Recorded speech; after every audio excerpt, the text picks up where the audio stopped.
Welcome to NSL Unscripted, a national security law podcast, brought to you by the National Security Law Department at the U.S. Army's The Judge Advocate General's Legal Center and School. We bring you conversations and hot topics from NSL practitioners today, and hope you enjoy this episode. Welcome back to NSL Unscripted. I'm Lieutenant Colonel Laura West, and this is episode 4. In today's episode, we're going to be talking emerging technologies. We had the privilege of recording our podcast in the Sergeant Major Nolan Reading Room, which is located in the library of the Judge Advocate General's Legal Center and School. It's a very fancy room. Everyone's sitting in leather-bound chairs right now. And I am joined in the room with Captain Keith Gibel. He's a professor in the National Security Law Department, and he, Captain Navy type, by the way. He holds the portfolio for our emerging technologies, AI, and I'm also seated with Todd Huntley, who, by the way, is ADN National Security Law Department alum. Todd is the current director of the National Security Law Program at Georgetown Law. So welcome, gentlemen. Thank you, Laura. Thanks for having me. It's great to be with you both. And we brought in Todd specifically because Todd is working at Georgetown to face this issue of emerging technologies and how we are instructing students today in the law and what are some of those legal issues. But before we dive into that, I want to ask the question of, when I get those sort of blank stares of what is emerging technology, I want to ask the question of, okay, what are we talking about when we are talking about emerging technology? What does that even mean? Todd, how about I start with you? Sure. The definition that comes to my mind first is basically, to paraphrase Justice Potter Stewart, I know it when I see it. But actually putting a definition on it is rather difficult. I guess generally what I would, how I would describe it is, technology that is still largely in the developmental phase that has not seen kind of wide scale, either commercial or military application. I like that definition. You know, a lot of times, I guess, it's accompanied by a long laundry list of technologies. Captain Gibel, I bet you could give us the laundry list of those technologies. I can't say I know it by heart, but I do know that when we talk about this, I think you know one of my slides, I do refer back to the U.S. government's group, sort of the whole administration. I think all of the departments in the executive have come together and have produced a list.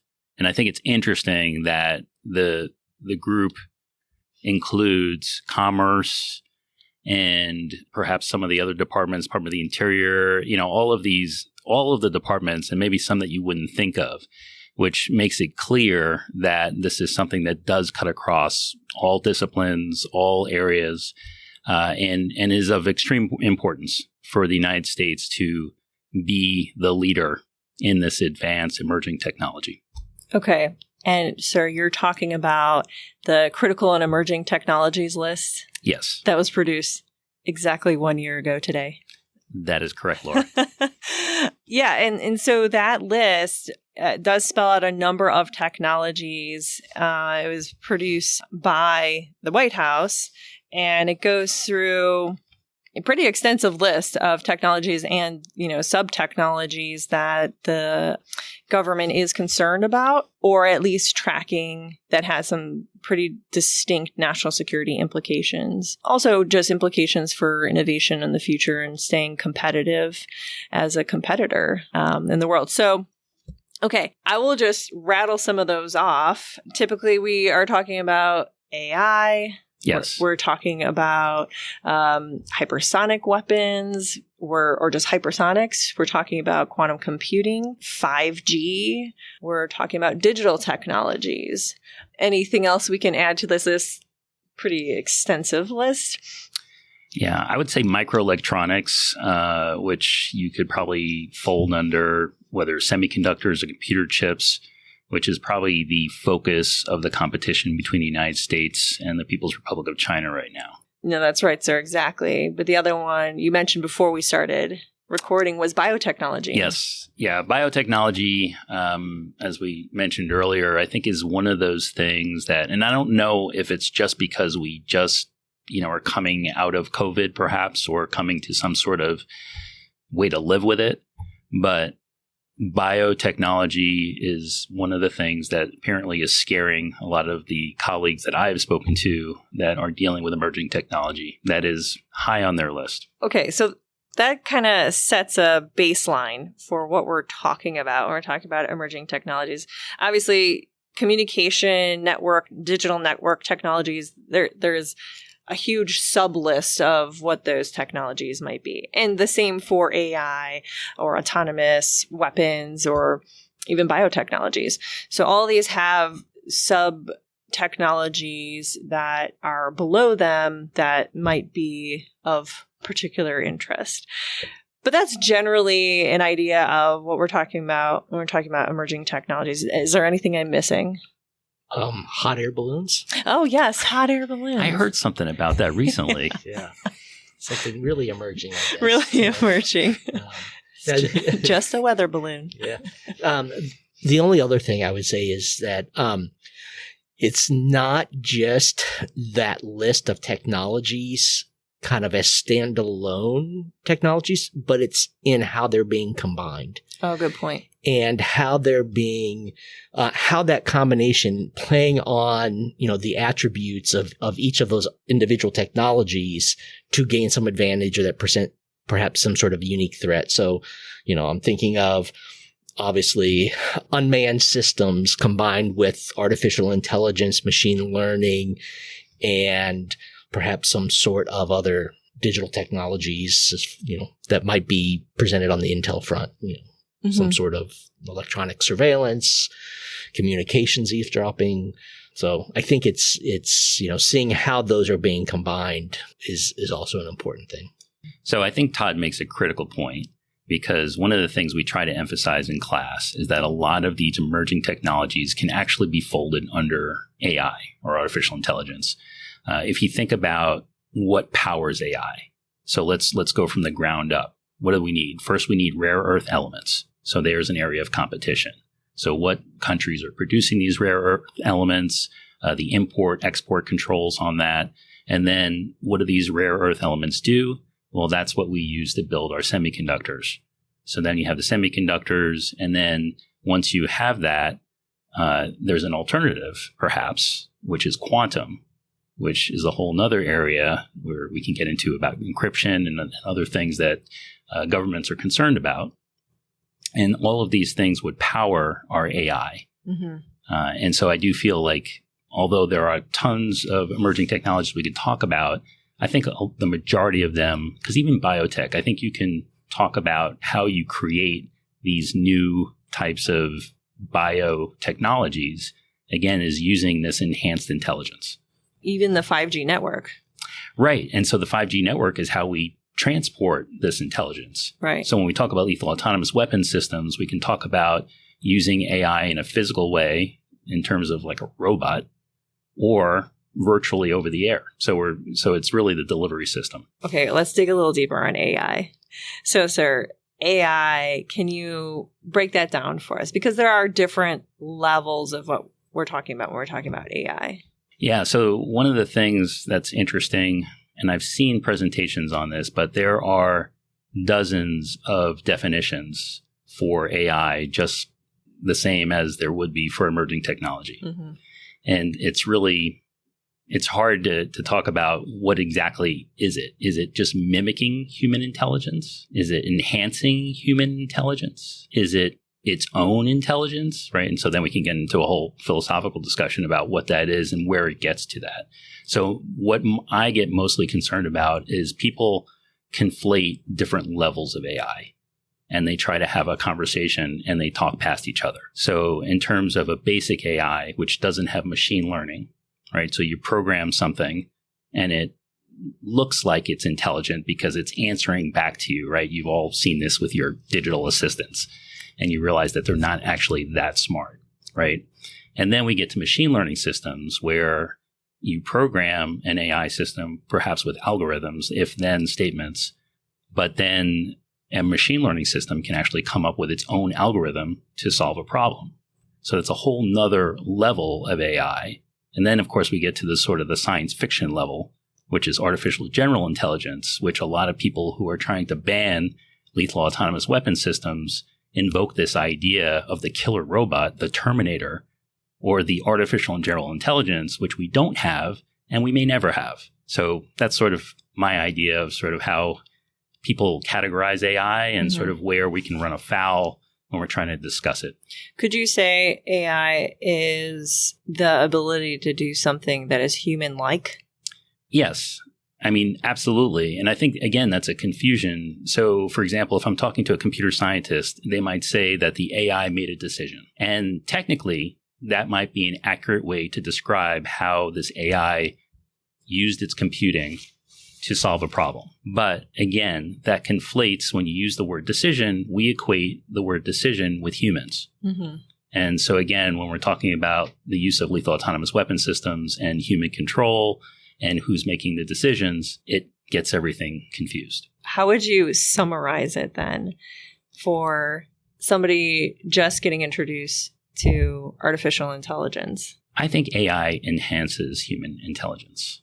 And honestly, that's the way it's being used in national security right now. So whether we're talking about intelligence collection or trying to sift through enormous amounts of data and make some sort of sense of it, that's where AI is currently being used to sort of enhance decision-making, human decision-making. So I would say it is an enhancement device, not something that exists on its own. Because AI would need, at some point, some human to, or as they say, a human in the loop to make some decision point.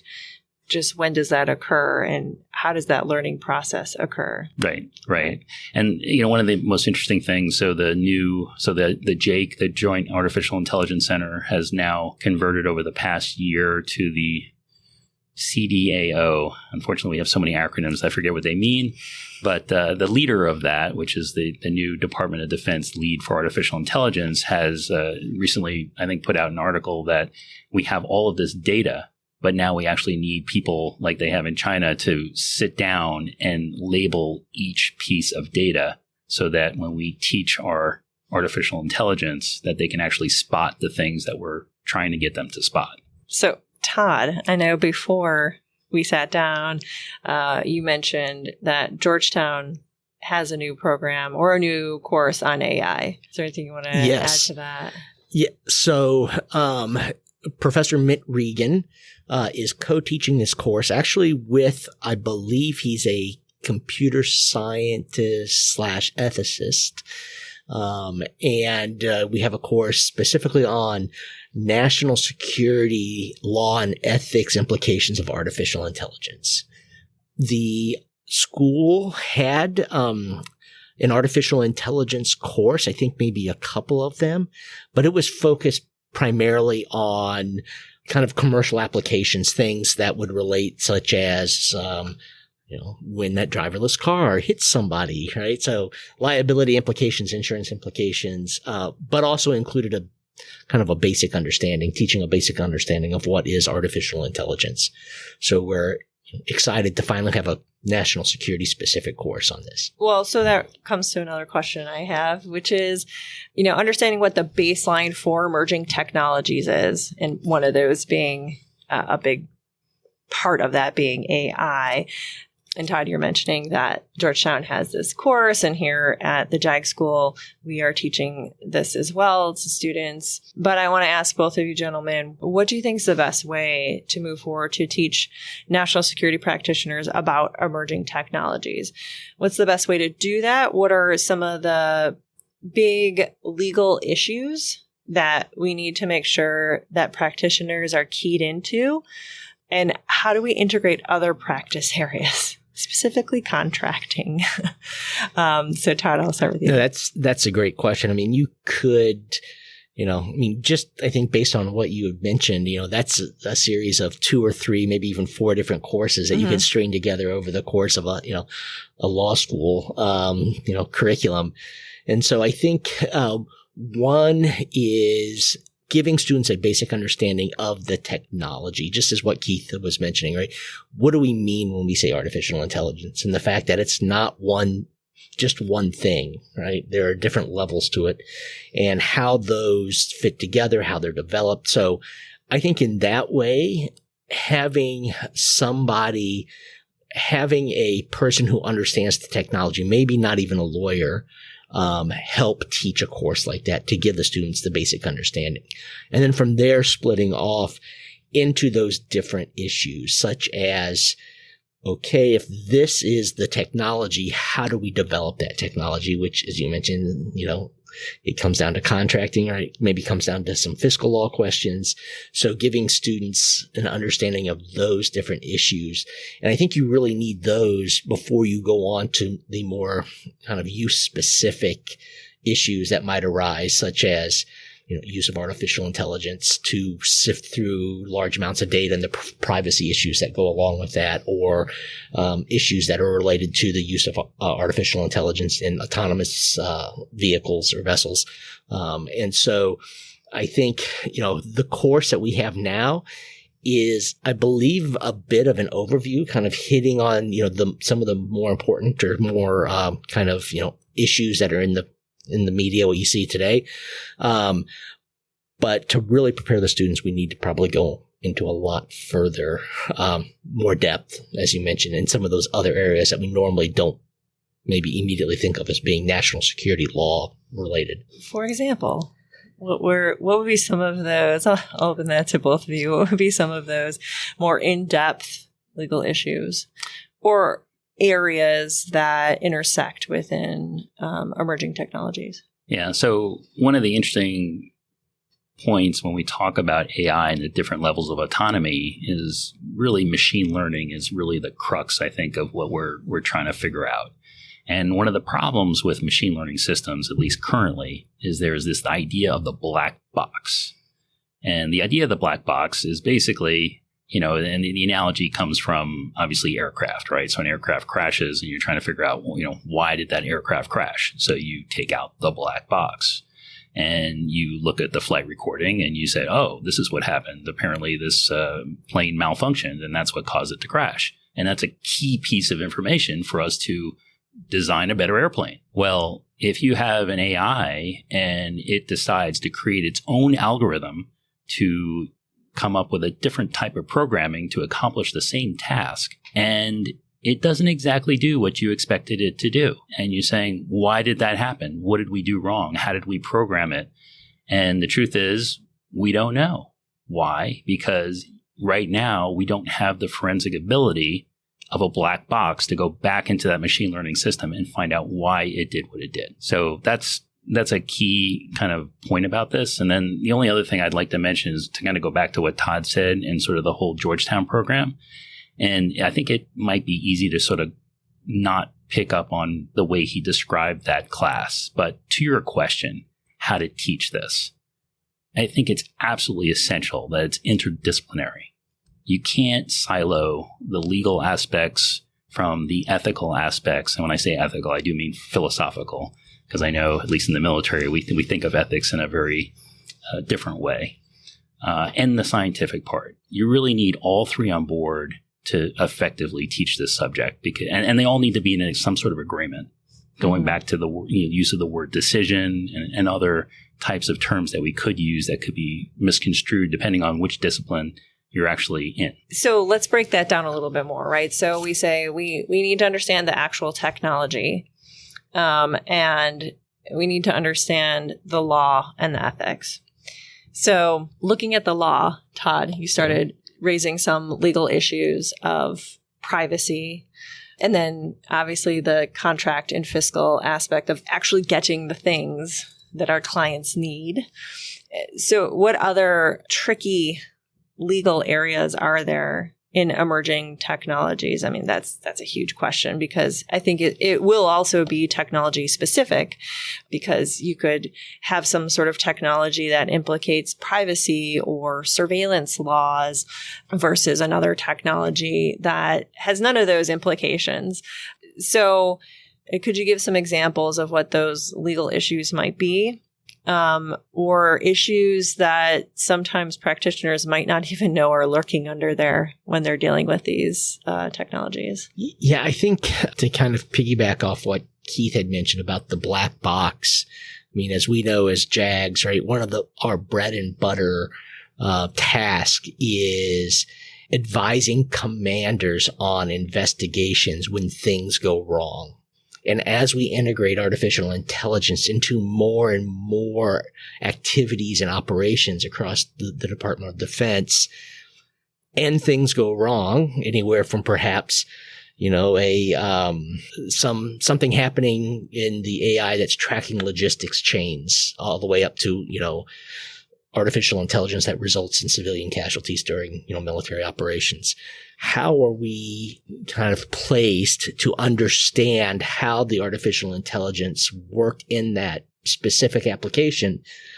And is there a way to go back and review it so that commanders can, learn what happened and just, as he said, right, then, make improvements on either the process or the actual trinket that's being designed or operated or operations. Mm-hmm. And so to kind of come back around to the acquisition piece, right, typically JAGs and I believe contract, acquisition attorneys have not become involved in the process until fairly late in the process, not at the earliest developmental stages. And I think that is one thing that's going to have to change. Again, not being a contract and acquisition specialist, I don't know exactly how we would go about doing that, but working with contractors, weapons developers, technology developers early on so that they understand what the requirements are, from the end user, and being able to explain and learn from the artificial intelligence. Basically integrating the legal, moral, and ethical concerns into artificial intelligence at the earliest stages of development. And maybe our legal analysis in the early stages of development doesn't fully consider all the legal issues or frames it in the wrong way. And I say that because my experience dealing with cyber operations was, you mentioned the Department of Defense specifically and how we do legal reviews, because obviously we have a requirement to do legal reviews for weapons. And so there was always a question of, well, what does a cyber weapon look like? Does that even exist? Because really we're looking at software. Yes, some hardware issues, right? But the technology today, I think, is going to be more and more software based. And so the way we acquire it for one particular use might not be how we ultimately use it operationally. And I think, at least our potential policies or way we have conducted business in the past has always been review this for the use that we think we are bringing it in for. But then that might not capture the legal issues for how it is used later if we were to combine other technologies with it, and then how we might operationally use it in the future. So I see all of those sort of issues arising with emerging technologies. Yeah, and just, Laura, to your point, it brings up two things that I've heard, at least in the naval context, which is if we do a review only on new weapon systems, but we have one of these unmanned systems and we don't consider it to be a weapon system at the time because it doesn't necessarily have any weaponry on it. And then at some later point, we do add some lethality to it.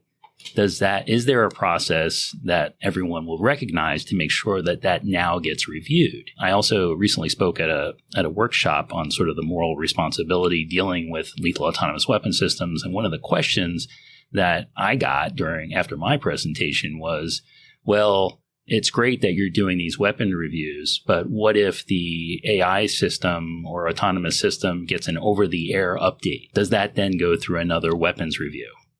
And of course, being the lawyer dancing on my feet, I would say, well, of course, that depends on, was it a whole new operating system or just, just a minor upgrade? And then, but it does raise the issue. Okay, who's going to determine that?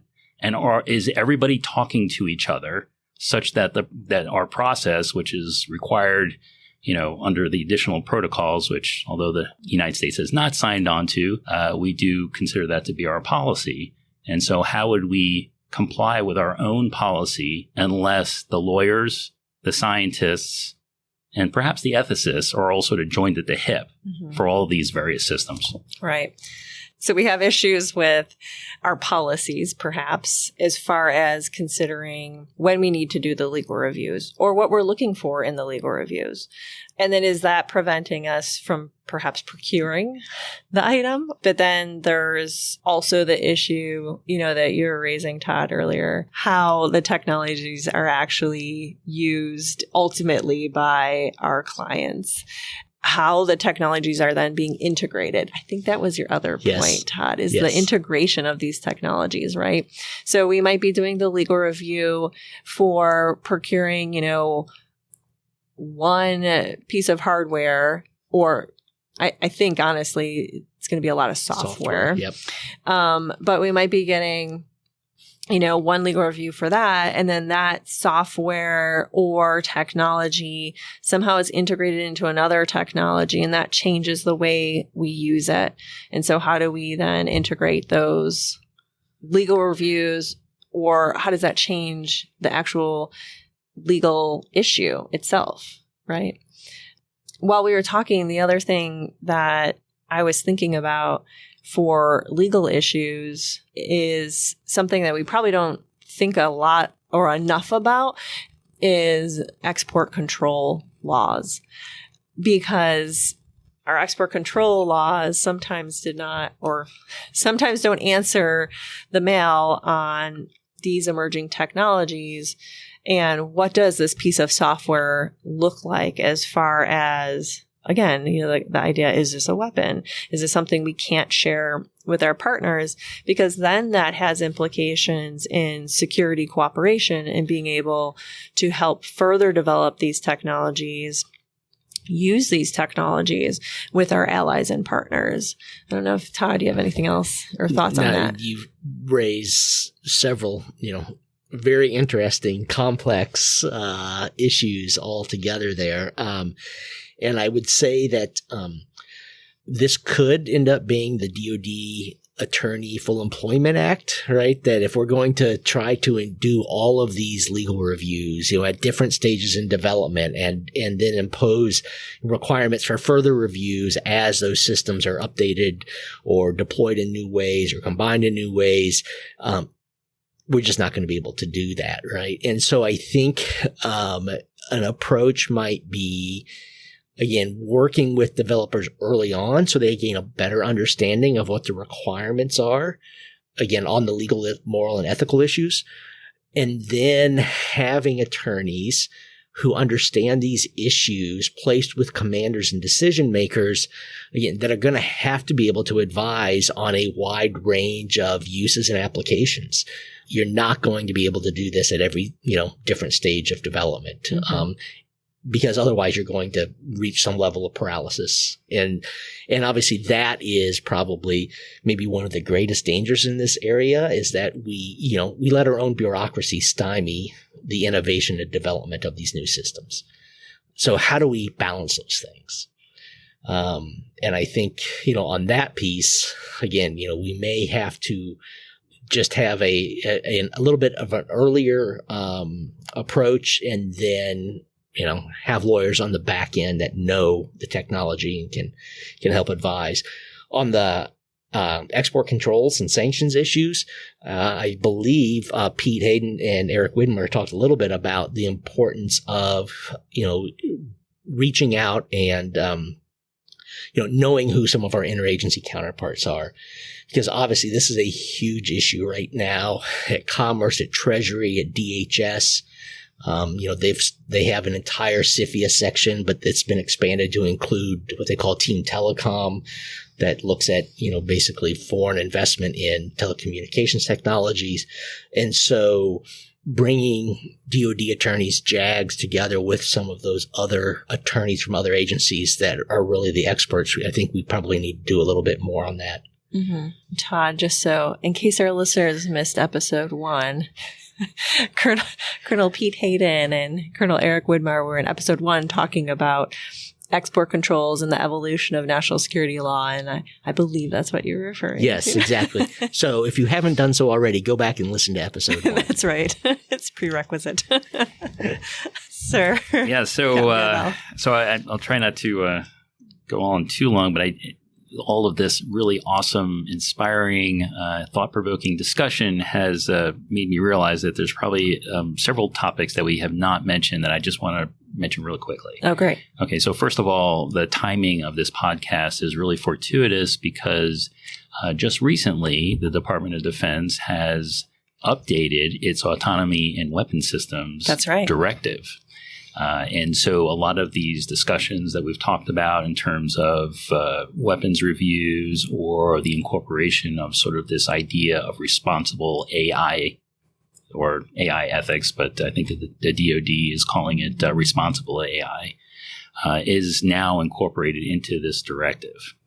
And the other part that we've sort of talked around, but just for some of our listeners that may not actually understand what goes into a weapons review, we may be overcomplicating things a little bit too much. So if we think about that, a weapons review generally, in a very basic way, covers the 5, or at least primarily the 4 of the 5 law of war principles, I think, that the United States currently recognize in the DoD Law of War Manual, which is do we need to do this? Is there some kind of necessity to actually have a weapon like this in our arsenal? Can it actually distinguish between combatants and civilians or non-combatants? Is it capable of being used in a proportional way? And then is it designed to cause unnecessary suffering? Right. So those are sort of the primary things. I'm making another argument, and for perhaps another podcast, that maybe we could weave in the 5th law of war principle of honor. But for now, if we just stick to those 4, so one of the questions might be if there's an over-the-air update which affects the AI's ability to distinguish targets, perhaps that would trigger a legal review, whereas some other over-the-air update, which, and I'm trying to think of something that would be a good example of something that would not trigger one of those law of war principle concerns, that it wouldn't need one. But this is the level of detail that we actually need the JAGs and lawyers and thinkers to think through. When do we? Because let's face it, I mean, we obviously want these things to comply with the law of war. So if there's ever going to be a time where it gets updated or modified in a way that would somehow interfere with that, we need to address it. And we need to address it in a way that makes all of our allies and partners comfortable. And that kind of brings in the ethics aspect of it. But the truth is, our allies and partners want to work with us, but they also only can work with us if they can convince their governments that we're doing this in a way that is ethical. So, and also industry, right? It used to be that the DoD was the industry leaders, and now we find that private industry are the leaders in some of these emerging tech. In order to work with private industry, they also may require some level of ethics reviews.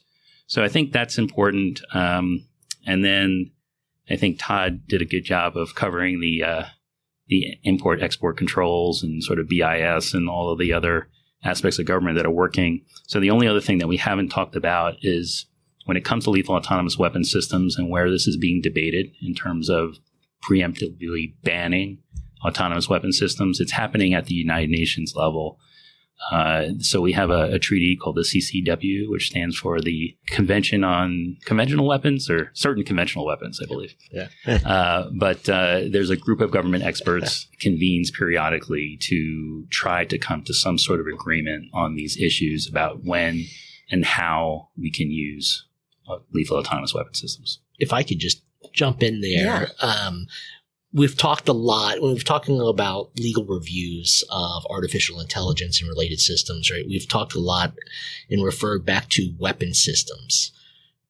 Probably something like 90% of these systems are not going to be considered weapon systems.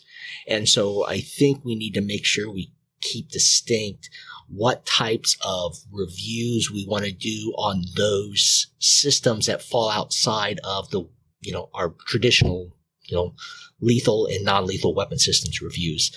And that's going to, I think, bring in, the area where I see, or perhaps what I've been thinking about more, is the application of artificial intelligence and related systems to intelligence gathering and intelligence analysis. Mm-hmm. So, considering those things such as, U.S., data privacy laws, restrictions on collection on U.S. persons' information.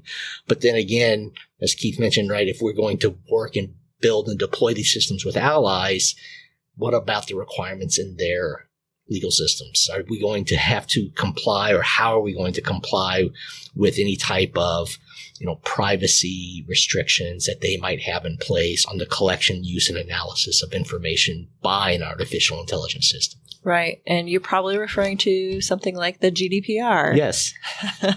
Yeah. And the Europeans' perception that data rights is really a fundamental human right, which is opposite of what the United States maybe views it as.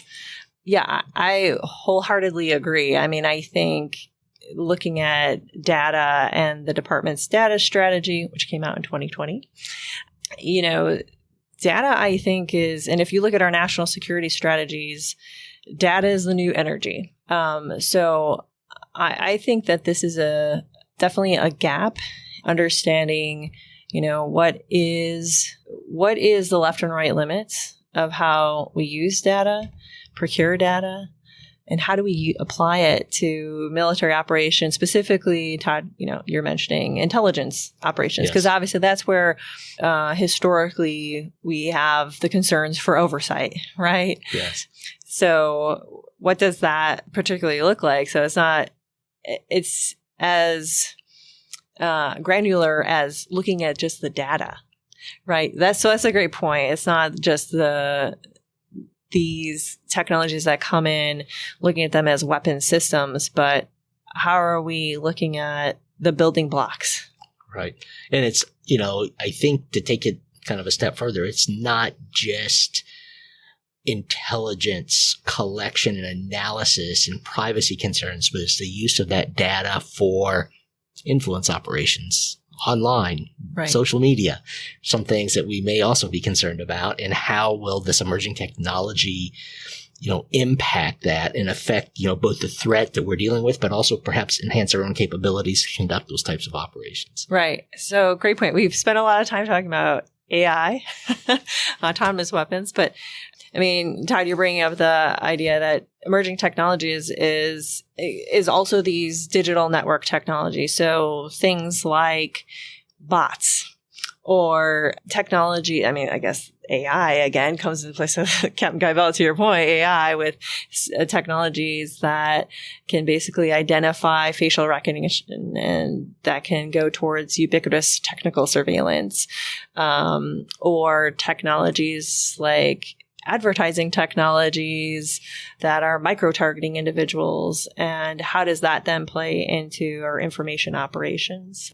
Again, these are all actually emerging technologies that are out there. So you can see the vast array of emerging technologies is pretty immense. We've been talking for quite a while on all different kinds of technologies. What are some of those legal issues that we need to spot? How we could better educate or inform ourselves about emerging technologies. I sort of want to make some concluding thoughts here for our listeners. And a couple of years ago, the Senate Armed Services Committee had a hearing on emerging technologies and their impact on national security. This was in 2021. And there was a statement by Mr. Brad Smith. He's the president of Microsoft Corporation. Basically, he was giving testimony about emerging technologies, and he made sort of the succinct point of, well, why do we as a nation care, or at least think about what does this mean for the defense of the country in the future? Why do we need to be concerned about emerging technologies and all these issues surrounding them? I bring that up because I thought he sort of summarized the cause for concern in a good way. And he basically said, why we're concerned is China, number one, as our competitor. They're a formidable competitor in this area. And two, being the internet, that the internet has really changed everything as far as the United States thinking about its security from adversaries or competitors. In other words, you made the point that geography has sort of always been the United States friend, that we've, two oceans that can keep our adversaries at a distance, but the internet has pretty much changed that. And we're everybody's neighbor now. And these technologies can reach us pretty easily. Those are sort of the two causes for concern that he raised, and I think it's a pretty good way to summarize that. And Captain Gibel, I kind of want to turn to you because I know that you teach a course in China or about China, not in China, about China. and turn it over to you to maybe give us some closing thoughts about why is it that statement rings true about why we care about emerging technology. Yeah, thanks, Laura. I think that's an excellent conclusion statement to read because, as you mentioned, I do teach a grad course elective on China law and strategy.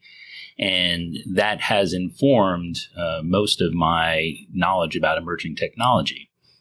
And for example, when we teach students about the Department of Defense strategy and its 4 priorities, 2 of those are focused on the People's Republic of China. And if you look into sort of why China became focused on the United States and military in general, it goes back to the Gulf War, the first Gulf War, where China looked at how the United States and its allies defeated, I think it was the 4th largest army at the time, was Iraq. And they noticed that we did it with net-centric warfare.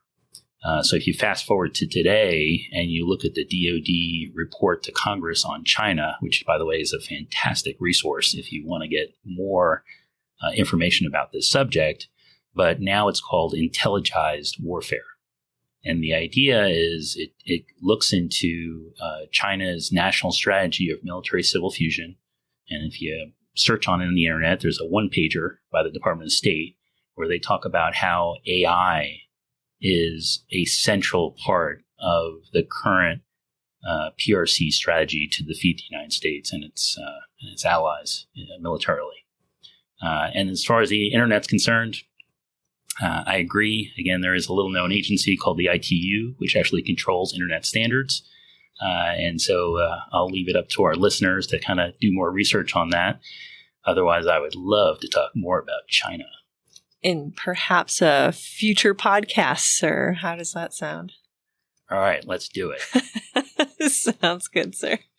And so, Todd, turn to you for some closing thoughts. We've talked a lot about, a handful of emerging technologies like artificial intelligence, autonomous systems, biotechnology we talked a bit about communication and networking technologies, but we didn't really get into advanced nuclear energy technologies or directed energy.